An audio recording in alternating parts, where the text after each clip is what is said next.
Start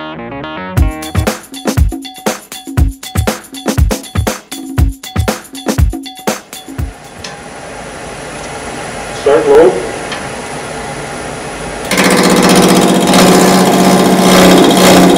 That's a bit, you can hear the clacking going a little bit faster.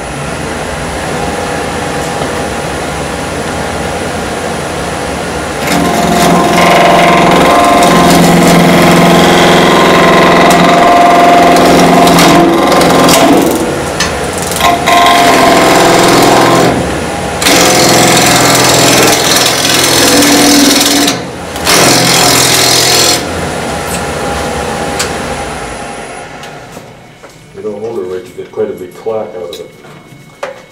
So I hold it here in my hand, and I just hold my wrist tight up against this. Not tight enough. And I just sort of press hard on the tool so that it doesn't chatter, and just be very gentle with it, because if you start grabbing it like this, you're going to hit that corner. So when I'm moving it in, I just let the movement of my skin, hold it tight and just let that movement of the skin on my hand, that's as far as I let it go at any one time, okay? You're starting outside of the red marks or inside the red marks? Starting inside the red mark, because that's going to be the foot. Okay.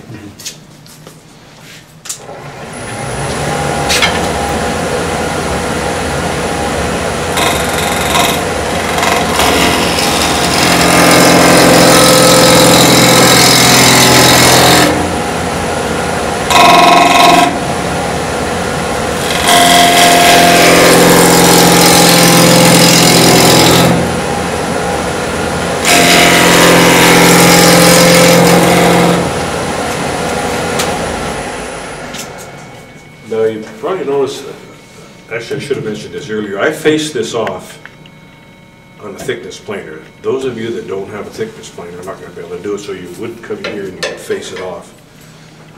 Okay. I'm going to work the edges. I'm not going to take anything out of here yet, because I want this mass in here to keep it from shattering on the edge. The more mass you have in the middle, the less it's going to wobble on the edge. So now I have to work towards this corner, because I have to get some of this wood out so that I can get in. So now you start working it backwards. And when you're working it backwards, you just reverse the tool, put this at 9 o'clock, and pick up a bit of wood and just throttle it a little bit. Okay? As you turn it slightly, you're going to pick up some wood on this corner, on this edge.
Now I don't know if you guys have noticed, if you wanted to come up here and have a look, when this thing is turning, watch yourself when you come up and watch it, but you can see the shadow, because you've got 4 times, you've got airspace here, and you can see through, and you can see where that is, and you can also see where the core is.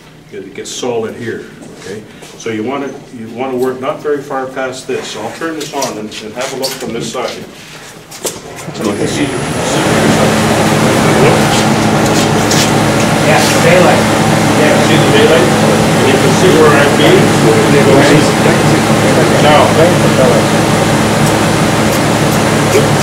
going back in is when it's difficult. And I want to get back in there. So this is when you grab it and you only allow it to go skin will let it go, okay? Follow that? That's as far as my skin will move.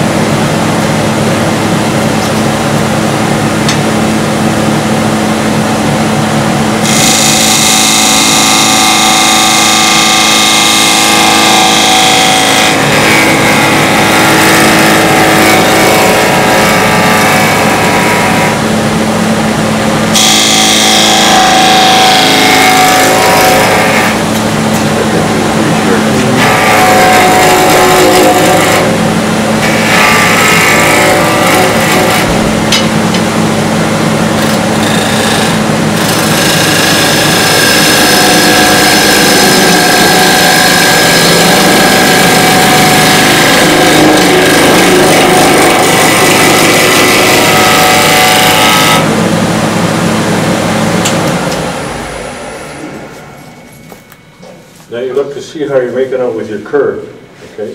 So I'm already on the curve there. So I've got to, I don't want to do much more there than, to clean up this shitty looking tool work here. So that's what I'm going to try to do. This curve is cast in stone because we drew it myself. But you want to have some goal.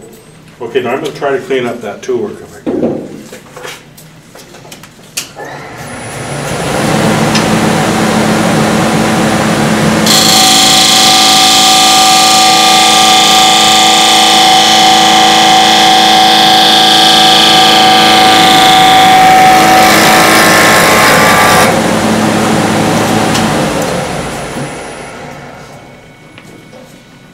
Sort of successful. You come feel that if you want. It's not bad.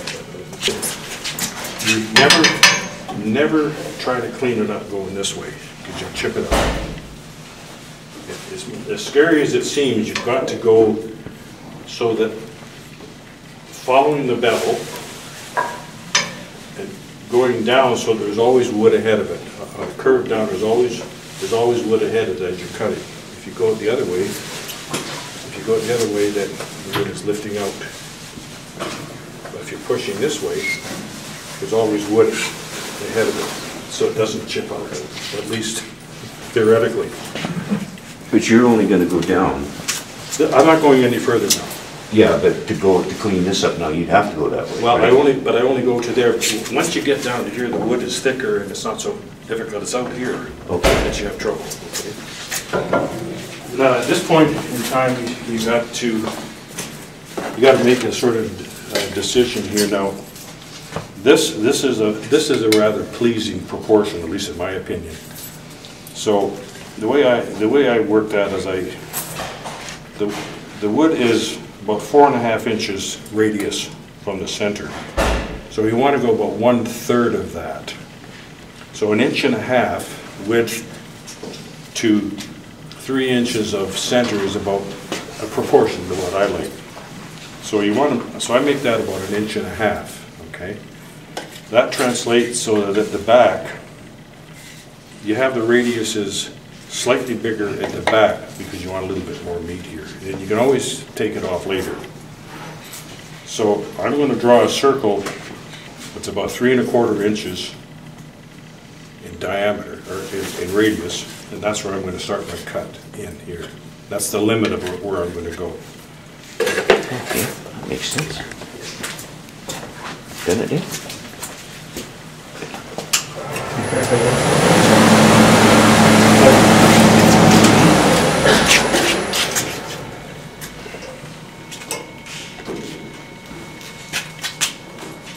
So I'll go 3¼ inches there.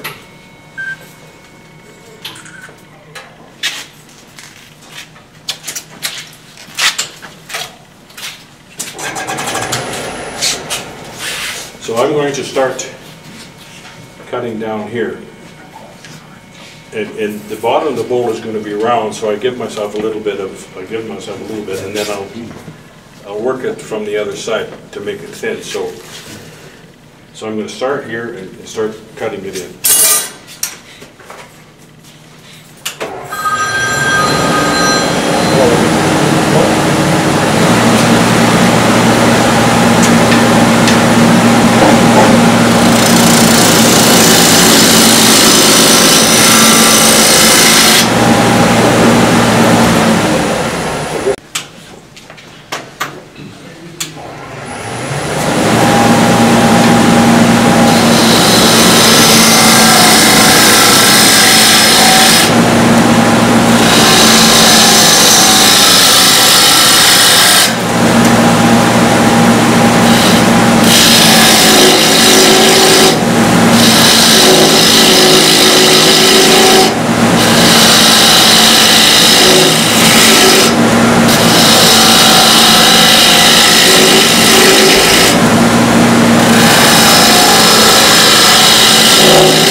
notice when I'm here, I'm talking about riding the bevel, that's this piece here. You start to cut here, and it's not gonna give you any trouble. You start here and you want this bevel to go parallel to the curve you're trying to get at, okay? If you want to cut around bottom, you should follow that, okay? Does that make sense? Riding the bevel is what they call it, but that's riding the wood as you're cutting. And you try to aim, put the force, not much force, but you're putting the force towards the spindle that reduces the chatter.